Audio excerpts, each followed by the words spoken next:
Bom, Alexandre Lomilodô é um candidato, né, que nasceu no bairro de Peixinhos, né, que se criou ali naquela comunidade muito pobre, na Rua da Harmonia, fronteira de Rua do Condor, né, desde criança, muito jovem, tem seu contato com a espiritualidade, né, desde os seus 7 anos de idade, e caminhou dentro da cultura popular de Olinda, de Pernambuco e de Peixinhos, desde também de muito cedo, quando ele via já desde pequeno os movimentos sociais da comunidade acontecendo, né? Como o Bloco Lamento Negro, o Bloco Reflexos da África, os maracatus que Peixinhos tinham, o próprio Acorda Povo, o Coco, e eu me criei nesse meio, né? Quando, de repente, vem o boom aí do movimento Mangue e transforma as nossas vidas para melhor, né? Porque eu sou fruto também desse processo do movimento Mangue, porque eu fui aluno de Toco Ogan, que é percussionista da banda Nação Zumbi, que é um organ que me ensinou muito. Tanto é que hoje eu abro e fecho qualquer toque e toco, porque eu tive uma formação de organ, né? Eu toquei por mais de 6 anos ou 7 no Balé Magé Mollet, né? Fui um dos primeiros lá percussionistas a estar naquele momento da consolidação do balé, né? Nos seus tempos áureos. Participei de todas as atividades culturais do bairro, apoiando sempre ao lado dos mais velhos. Então, assim, me criei dentro do meio do movimento negro, né? Porque eu lembro que meu tio, por exemplo, é Edinaldo Lima, o cantor de reggae, né? Conhecido aqui de Pernambuco, grande poeta, grande artista. Meu tio mesmo sanguíneo. E ele me levava desde cedo para os ensaios do Alafim, né? Ali no Atlântico. E eu consigo ver na minha mente muita coisa boa acontecer, né? Eu sou uma pessoa realmente das bases mesmo. Então, da base que trabalhei, né, durante também alguns anos no grupo Comunidade Assumindo Suas Crianças, no bairro de Peixinhos, contribuindo com auxílio lá às crianças, mesmo eu sendo também já uma pessoa em vulnerabilidade social. Mas eu já era educador, porque eu já nasci com o dom de ser professor, né? Eu já ensino desde muito cedo, né? Comecei a ler muito cedo, estudei sempre em escola pública, mas mesmo assim me destacava porque eu tinha um interesse enorme por leitura. Tanto é que eu fui aprender língua, história e cultura iorubá para ensinar, dei muitos cursos de língua, história e cultura iorubá, sou consultor nessa área para diversas pessoas no Brasil, né? Faço diversos trabalhos nesse sentido. E tenho aí uma trajetória também ligada aos meninos de rua, né? Que eu trabalhei também na CPP, né? Comunidade dos Pequenos Profetas. Então, assim, a arte e a educação no meu caminho também foi uma luz. Tanto é que eu costumo dizer sempre que o primeiro salário digno que eu ganhei na minha vida foi como arte educador, num projeto multicultural do Recife, quando João Paulo foi prefeito, né? Eu dava uma aula que chamava-se de percussão iorubá, onde eu ensinava, já naquela década, já em 2000, por aí afora, até antes de 2000, percussão e iorubá, porque eu ensinava a percussão, a língua iorubá, o nome dos toques e os significados de cada coisa. Então, assim, eu sempre tive essa preocupação com nossa ancestralidade, com a preservação da memória, com a preservação do patrimônio da gente, né? Sempre estive ao lado dos nossos mais velhos, na Jurema, no Candomblé, né? Eu sou uma pessoa que vocês pensam que eu sou jovem, mas não sou tão jovem como vocês pensam, mas sempre tive uma relação forte com os mais antigos. Então, esse é Alexandre Lomilodô, né, que tem uma luta histórica aí com o Quilombo Cultural Malunguinho, já de quase 20 anos, de 19 anos, né, que revolucionou a história da Jurema nesse país. Porque nosso trabalho ele trouxe para o protagonismo das redes sociais, para o protagonismo da luta política, a Jurema Sagrada, que era uma religião que não se falava nela de forma nenhuma até antes da gente, né? Então, assim, nós temos uma trajetória. E aí me formei como historiador, fui buscar na academia a chave para entrar no outro campo, me formei mestre na academia, sou um acadêmico, sou um cientista das religiões, e estamos aí adentrando doutorado, porque vai ter Catimbozeiro doutor, sim.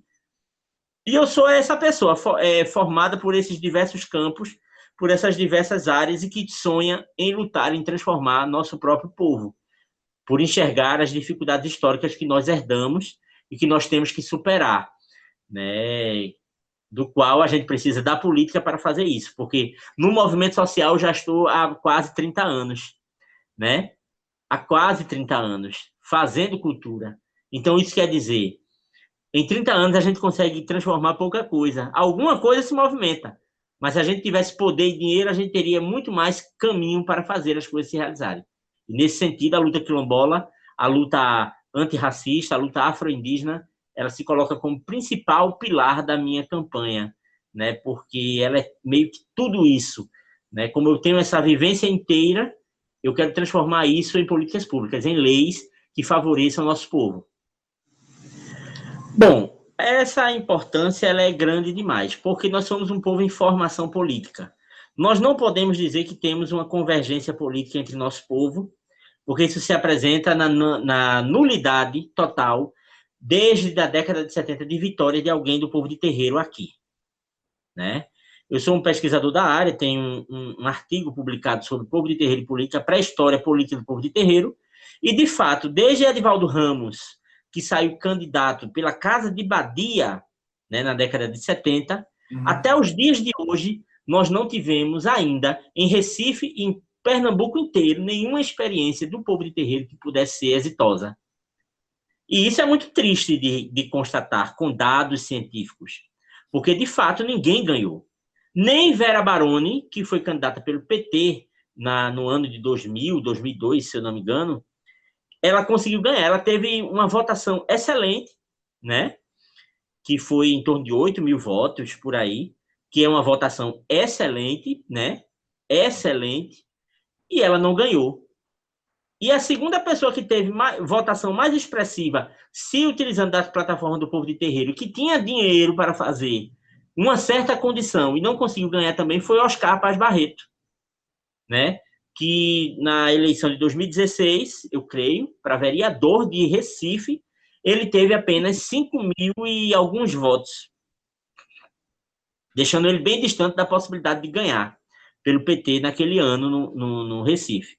Então, a gente tem aí uma dificuldade histórica de que nosso povo não se entende como classe, né? Quando eu criei a hashtag quem é de terreiro, vota em quem é de terreiro, que na realidade é mais uma campanha do que uma campanha de classe para ver se nosso povo se entende como classe, do mesmo jeito que Lula ganhou na possibilidade de dizer que trabalhador vota em trabalhador, né? A gente de terreiro tem que votar em quem é de terreiro, porque do mesmo jeito faz os evangélicos, que quem é evangélico vota em quem é evangélico. Porque são determinações das religiões e dos segmentos. E nós ainda não conseguimos construir essa condição em Pernambuco. Né? Eu tive uma campanha de deputado estadual, onde eu tive, para minha condição de sem grana, né, de uma campanha pé no chão, como fiz pelo PCdoB em 2018, eu tive 1.513 votos. E eu realizo um evento nacional que reúne cerca de 10 mil pessoas nas matas. E aí? Como é que fica essa equalização? Como é que fica essa conta que não bate? Por que nosso povo não vota na gente? Porque eles não se sentem representados por a gente, se sentem representados por qualquer pessoa que chega oferecendo qualquer coisa no terreiro, né? Então, são desafios que nós temos. Então, a importância de ter candidaturas em Olinda, assim como qualquer município de Pernambuco ou do Brasil, de ter nossos representantes, é que as pessoas consigam entender a cada eleição que passa mais e mais e mais a importância de nós termos representantes do nosso povo, porque a nossa voz é completamente silenciada. Nós temos 520 anos de silenciamento da nossa voz. E nós nunca tivemos protagonismo, nós nunca tivemos poder. A gente quer poder para o povo preto, a gente quer poder para o povo indígena, a gente quer poder para o povo de terreiro. Então, ter esse poder é algo em construção. Eu espero que essa minha candidatura de agora, ela dê esse exemplo, eu consiga ganhar essa candidatura, essa eleição, e a gente poder, assim, fazer o primeiro mandato de uma pessoa de terreiro na Câmara de Vereadores de Olinda. Para a gente pular, atravessar da margem de um rio para o outro e fazer uma transformação diferenciada. Mas aí, claro, né, não é qualquer pessoa de terreiro que tem que ser candidata, porque a gente sabe que... E também não tem nada a ver essa coisa de ser candidato com o cargo que a pessoa exerce dentro do candomblé, né? Porque um abiã, ele pode ser candidato representando o povo de terreiro e ele pode ter uma qualificação que, às vezes, um babalorixá mais velho não tem para a política. Porque religião é uma coisa e política é outra, né? Então, eu me sinto bem nesse lugar. Embora eu seja sacerdote e tenha um terreiro, né, exerça a função efetivamente, eu me sinto preparado, porque eu tenho em mim os elementos que comungam para que um candidato seja viável, porque eu tenho, né, o que eu poderia dizer a você, além da consciência negra, porque é uma construção do próprio movimento negro comigo, a consciência indígena e a consciência de povo de terreiro, e consciência de classe, que é muito importante para você ser um candidato, né? E poder fazer uma gestão. Porque se você não tem isso, você apenas pensa por uma ótica religiosa, você jamais vai conseguir ser um político. Porque a religião, ela é uma caixa fechada, né? Quem é da religião, ela se fecha. A gente tem que abrir essa caixa para que o significado da política venha com força para a gente.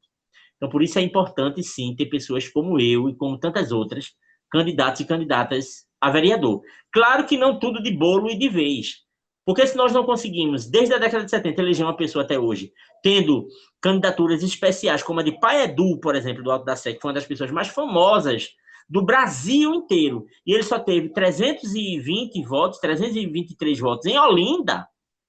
Então você vê que nosso povo não tem nenhuma consciência política, e construir isso é difícil. E eu venho construindo isso desde 2016, quando eu lancei a campanha Quem é de Terreiro, vota em Quem é de Terreiro, inclusive fazendo alguns seminários que eu fiz até então. Só não estou fazendo nessa eleição porque está inviável fazer pessoalmente, né? Talvez ainda haja uma live sobre povo de terreiro e política ainda em breve aí, já. Mas estamos subindo os degraus, né? Eu considero hoje que eu sou um candidato muito mais viável do que eu fui nas eleições passadas, e claro que é assim que funciona, porque Lula não foi nem vereador, Lula foi presidente da República, mas também demorou aí, acho que uns 15 anos, lutando para conquistar o seu espaço. E 15 anos de paciência política não é fácil. Eu estou já no 2016 para cá, 4 anos, não é isso?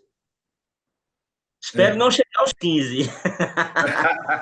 Olha, em primeiro lugar, um vereador ele não tem que ter propostas a princípio, né? Porque ele vai legislar em prol, né, da cidade. Então, propostas, quem tem que ter é um prefeito, porque ele é o executivo e ele vai fazer aquelas propostas acontecerem através das secretarias que ele administrará, né?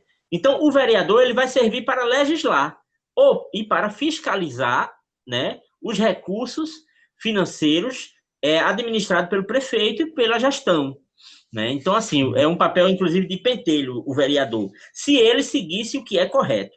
Mas a gente sabe que os vereadores e as vereadoras, eles fazem meio que uma mistura de tudo e acabam, às vezes, até sendo poder executivo.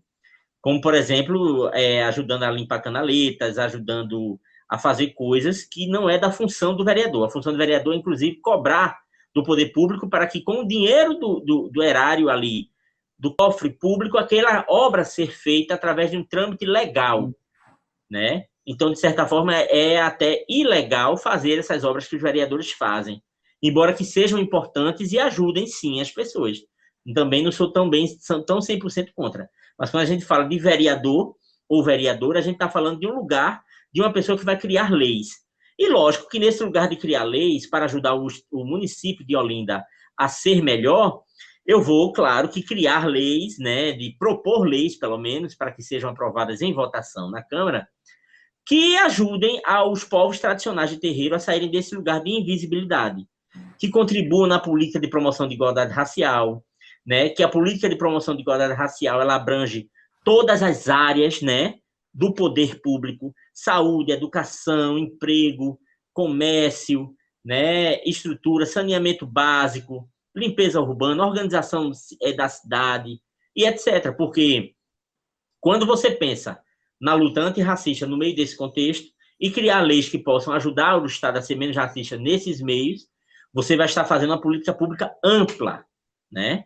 Em segundo lugar, eu tenho várias propostas, assim, no sentido de que a gente, povo de terreiro, depois de organizado em Olinda, a gente pode ter uma força grande para transformar a própria cidade, né? De eleger novos candidatos e candidatas que possam representar nosso povo, ter mais membros da nossa religião dentro da Câmara, para poder juntos a gente se fortalecer. A minha campanha, ela não sugere de forma nenhuma agressão e deslegitimidade da laicidade. Muito menos eu falo em plataforma, porque eu já... plataforma... Hein? É o quê, meu filho? Não, pode continuar. Sim, eu nunca falo na questão de, por exemplo, bancada do povo de terreiro. Eu jamais repetirei a forma de ser evangélica, porque eu reprovo completamente a ideia de bancadas, até porque religião ela tem que estar distante de política no sentido jurídico, mas a política tem que fazer também, a religião também faz parte dos benefícios da política, então ela tem que receber esses benefícios, porque faz parte da sociedade e contribui igual com as finanças, né, do município. Então, assim, as minhas propostas elas circulam em torno dessas questões, né? Eu penso muito no hospital público para animais na cidade de Olinda, que não tem, que deveria já ter há muito tempo, porque é uma proposta que deve ser realizada, porque a gente tem que cuidar dos nossos animais, né? Penso nas propostas de viabilidade urbana, né? De melhorar essa questão do trânsito, né? Da mobilidade urbana em Olinda, que é trágica, sobretudo a partir da Presidente Kennedy, que é uma avenida principal da cidade, e que está aí sendo feita uma obra fake news por esse prefeito Lupécio, para enganar o povo, obra eleitoreira, né? E garantir também, lutar pelo bairro de Peixinhos, que é um bairro histórico. Claro que eu vou lutar pela cidade como um todo, mas Peixinhos eu nasci ali, é o minha raiz. Ali precisa, minha gente. Eu moro numa rua que não tem água, eu moro numa rua no bairro de Peixinhos, que minha mãe e minha avó moram, não chega água, não tem saneamento básico, não tem calçamento, é violento, não tem segurança pública. Então, isso é uma vulnerabilidade imensa para todas as pessoas do bairro. Então, é claro que a gente vai militar para que essas questões sejam resolvidas com total empenho, com buscas de recursos, até mesmo de emendas parlamentares de deputados federais, para que essas coisas sejam feitas. E para se fazer isso, precisa sim ter uma pessoa com articulação e conhecimento suficiente. Tem que ser um vereador que saiba fazer isso. Porque eu já sei fazer isso sem ser vereador. Eu costumo dizer o seguinte, eu já sou vereador. Né? Porque eu faço um trabalho em Olinda, e não só em Olinda, mas sim no campo geral, né? na comunidade do povo de terreiro, e a nível de Estado e de Brasil, já faço esse trabalho. Já milito, já luto, já brigo. Faço leis também, porque a Lei Malunguinho foi escrita por a gente. Né? A gente não pode esquecer que a Lei 13.298 foi escrita, e que essa mesma lei maravilhosa de 2007, que o deputado Altino Nascimento aprovou lá na Câmara dos Deputados Estaduais, ela se repetiu em Olinda, se repetiu em São Lourenço da Mata, se repetiu no Recife, por Ivan Moraes Filho, né? E tá para se repetir em Abreu e Lima. Então, quer dizer, é uma reverberação, né, dessa questão das leis que a gente já faz. E eu contribuí em todas elas. Então, assim, a gente tem uma experiência já. Mesmo sem ter sentado na cadeira, a gente cumpre uma pauta, né, em relação ao povo, ao nosso povo de terreiro e à comunidade como um todo. Porque se a gente faz bem ao povo de terreiro, aos povos negros e à cultura popular, que também eu faço parte, a gente está fazendo bem a toda a comunidade, porque o povo precisa entender o que é o racismo. O povo precisa entender que nós temos que ter reparação. Só depois da reparação é que a gente pode ter diálogos iguais. Antes da reparação, a gente não consegue fazer isso. Então, a gente precisa fazer reparação dentro da política. Então, essa é a minha proposta, da gente estar lá dentro para defender os interesses, principalmente do pobre, do que eu sou, entendeu? Porque é para a gente que a madeira come, que quebra, né, quebra no espinhaço da gente a madeira primeiro. Eu estou aqui, companheiro, com minha casa interditada pela Prefeitura de Olinda. Hoje eu recebi um documento dizendo que eu não posso fazer meus cultos religiosos porque eu fui denunciado como terreiro, como um abuso de som, entendeu?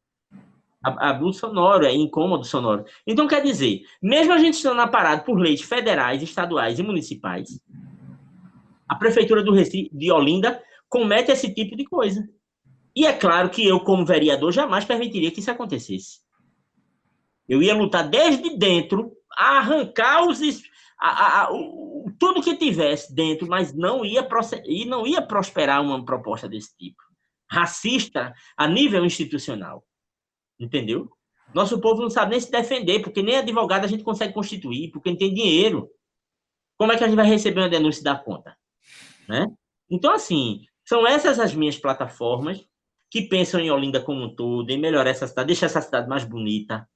Eu acho Olinda que tem uma entrada horrorosa. Essa entrada de Olinda, esse viaduto feio, tudo mal iluminado, a Pan-Nordestina é péssima. A V8 poderia ter um visual muito mais bonito, porque o sítio histórico, ele é lindo.